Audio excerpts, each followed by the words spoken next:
भारतीय बाजार नियामक सेबी ने निवेशकों को डिजिटल ई गोल्ड उत्पादों में निवेश करने से पहले सावधानी बरतने की कड़ी चेतावनी दी है। जी हाँ, सेबी ने स्पष्ट किया है कि इस तरह के उत्पाद उसके नियामकीय दायरे में नहीं आते, इसलिए इनमें जोखिम का स्तर काफी अधिक है। ये चेतावनी ऐसे समय में आई है जब बाजार में कई ऑनलाइन प्लेटफॉर्म और फिनटेक कंपनियां भौतिक सोने के आसान विकल्प के रूप में डिजिटल गोल्ड का आक्रामक प्रमोशन कर रही हैं। सेबी ने कहा कि डिजिटल गोल्ड न तो किसी भी रूप में प्रतिभूतियों के रूप में अधिसूचित है और न ही ये किसी कमोडिटी डेरिवेटिव के रूप में विनियमित उत्पाद है। जी हाँ, इस कारण ये उत्पाद पूरी तरह से रेगुलेटरी फ्रेमवर्क से बाहर आते हैं, यानी यदि किसी निवेशक को डिजिटल गोल्ड में नुकसान होता है तो सेबी के निवेशक सुरक्षा प्रावधान उस पर लागू नहीं होंगे।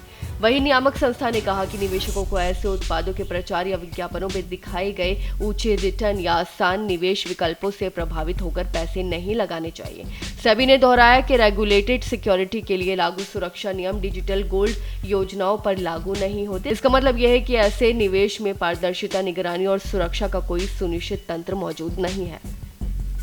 वहीं सेबी ने निवेशकों को सलाह दी है कि सोने में निवेश केवल सेबी द्वारा विनियमित साधनों के माध्यम से ही किया जाए। इसमें मुख्य रूप से 3 विकल्प शामिल हैं, जैसे कि पहले है gold ETFs, exchange traded funds, जो स्टॉक एक्सचेंज पर ट्रेड होते हैं। इनमें सोने की कीमतों के अनुपात में बदलाव आता है। दूसरा है इलेक्ट्रॉनिक गोल्ड रिसिप्ट्स, यानी इनकी मदद से निवेशक इलेक्ट्रॉनिक रूप में सोने का स्वामित्व रख सकते हैं। तीसरा है एक्सचेंज ट्रेडेड कमोडिटी डेरिवेटिव्स।